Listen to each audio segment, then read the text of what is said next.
Hey you guys, and welcome back to another video. In today's video, we are talking about generational health. Not generational wealth, but generational health. I love the conversations around generational wealth. I think it's really important to make sure that you are setting your children up for success and your grandchildren if possible. We know that that's a biblical principle to have things stored up for your children. But I think one crucial piece that is missing from that conversation is the idea that if you are not healthy spiritually, physically, and emotionally, it is actually very hard to build wealth and to keep it. We have all seen those people who get really, really wealthy and then squander it all. And a lot of that is because they are not emotionally or spiritually healthy. So I want to talk about creating generational health and teaching children, teaching yourself, then teaching children to be spiritually, physically, and emotionally healthy. I have this video that I just created yesterday, Friday. I don't know whenever you guys are seeing this, but it's called How to Process Your Emotions with the Lord, How to Process Your Emotions with God. And I think this is essential to generational health because one of the things that's missing from a lot of people from all across the United States is that they are seeking medication and seeking psychotics, antipsychotic drugs, and narcotics to deal with their emotions. They're seeking drugs, alcohol, and food, and they are not sure about how to process their emotions outside of that. Now, because I am a Christian and a lot of my clients are Christians, I made this video to talk about how you can identify your emotions and deal with them properly so that they don't come out in a binge or by people pleasing or, drugs and alcohol or even, terrible relationships. Because if you do not have control over your emotions, if you don't know how to manage your emotions, you will emotionally eat, emotionally drink, or emotionally spend. And emotional spending is such a massive part of wealth building. Knowing when to stop spending is so important. And listen, I used to be super tight budgeted. You guys know that at one point I was $18,000 in credit card debt. And so I literally budgeted every single penny. I worked like 3 jobs to make sure that I paid off that debt. I paid off my car and started to save money for a home. So I at one point in my life, I was like that. And it really took me a lot of self-work and a lot of looking in the mirror and recognizing that I had some unhealthy patterns as it relates to spending.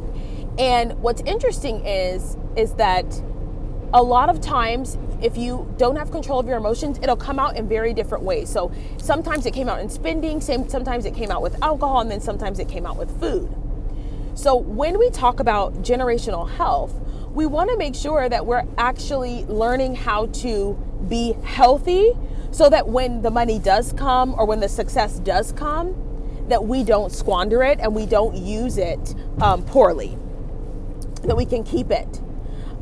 So one of the core traits of being healthy is actually discipline.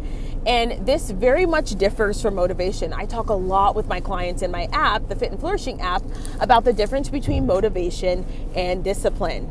You may be motivated some days, you may be motivated a lot of days, but you're not going to be motivated every day. And so what does it look like to be disciplined? What does it look like to look in the mirror and say, if you don't do this, this could potentially ruin your life?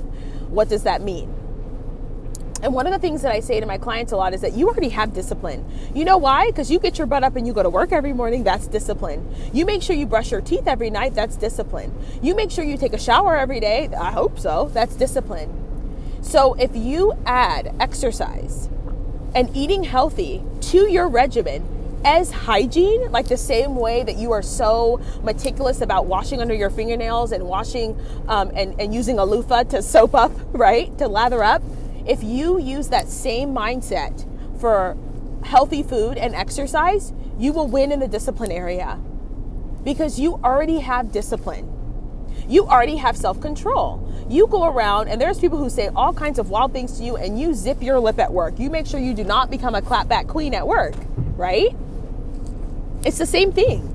That is the same self-control that is required when you go home and instead of going head first into a bag of chips, that you say, you know what, I'm going to snack on some cucumber and make a healthy protein, carbohydrate, and fat filled meal. That is the same self-control. A lot of times we pray about self-control, but we don't pray at like work, but we don't pray about self-control when it comes to food. So that might be something to think about. So discipline is really, really important for building generational health. Your kids are watching how you deal with life stressors. Your kids are watching. You know, when I was a teacher, and you guys, if you're parents, you know this, if we had to do these drills, right? These code red drills. So if there was an active pew pew, we had to do these drills. One time, it was not a drill. And I watched these girls stare intensely. It was an all-girls class. Stare intensely at my face, intensely waiting to see if I should freak out because they were watching. If they were going to freak out because I was going to. So I was watching them and I said, okay, I have to be calm. I can talk to you guys and say, I'm a little bit nervous right now, but I think the best thing we should do is like run into the bathroom and go lock ourselves. There were 3 doors behind the bathroom. So we could be three stalls behind. Like there was an office door and then another door and then a bathroom door.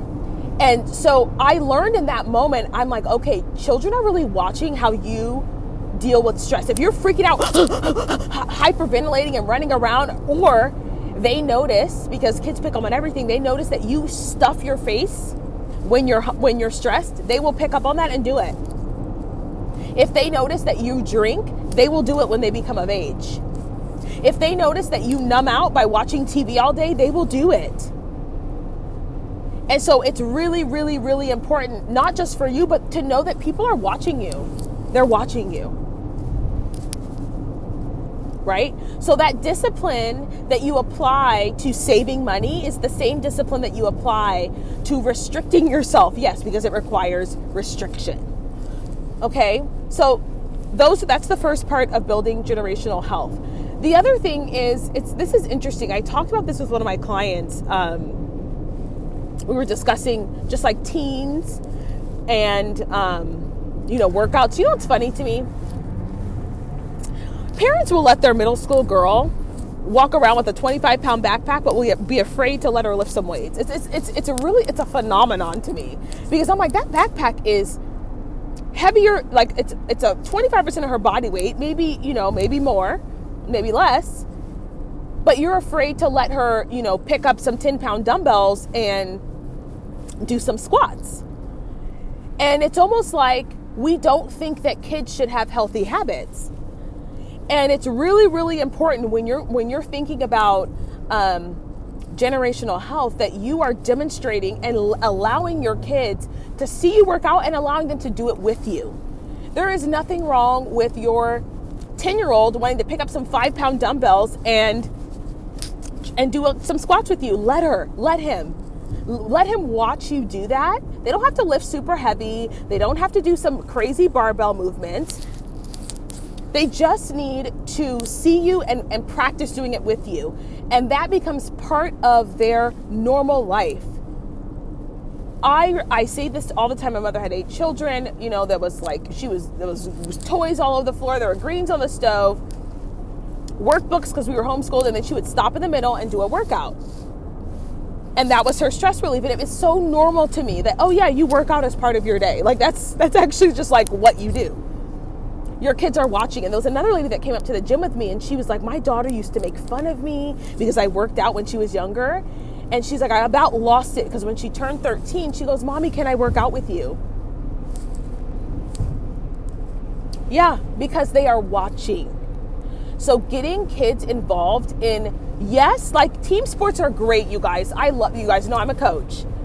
But you know what's also cool?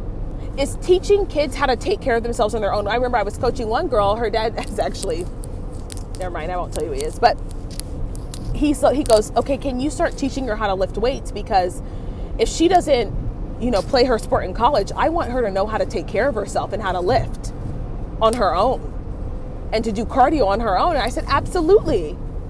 That is how you build generational health, is that you give them and you show them opportunities. How do I take care of myself? and you introduce it to them when they're young, so that it's not something that now that you're trying to do when you're 60 or 50. I mean, if you're there, hey, better late than never. But if you have young children, do it now. Let them see people working out. They have all kinds of like kids classes and kids fitness classes, and even if they just play a bunch of random sports at the YMCA, like they don't have to be they don't have to be expensive, they don't have to be professional. Just introducing them to activity is really, really important. And lastly, I'm going to talk about food.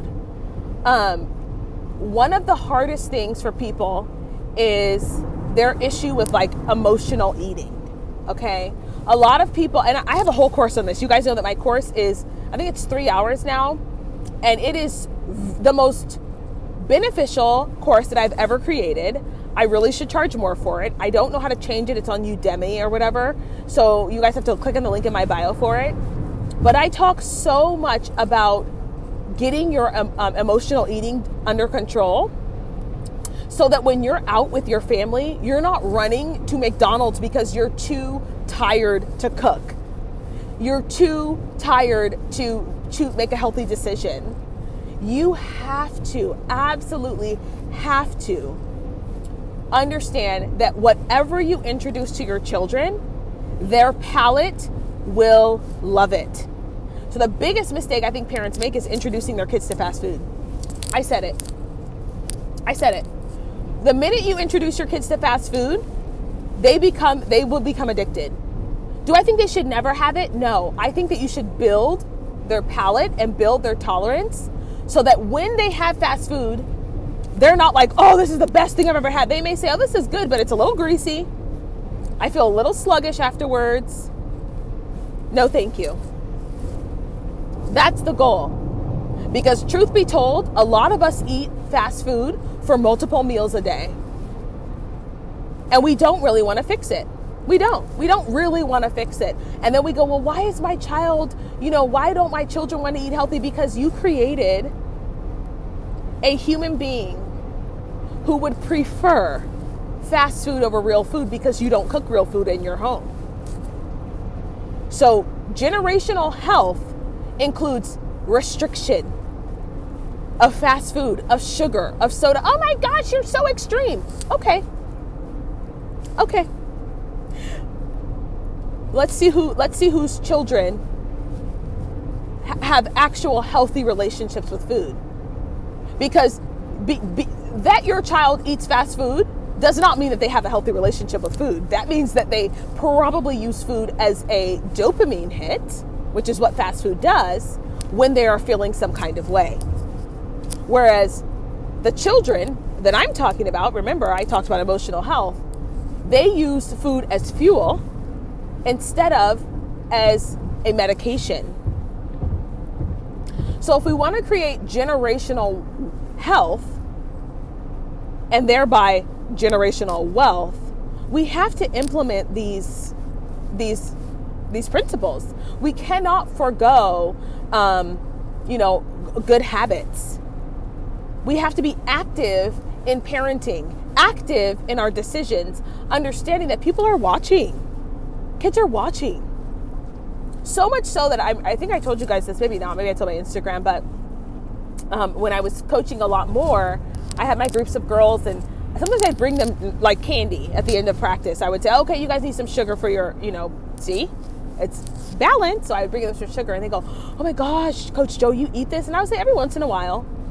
Yeah, every once in a while.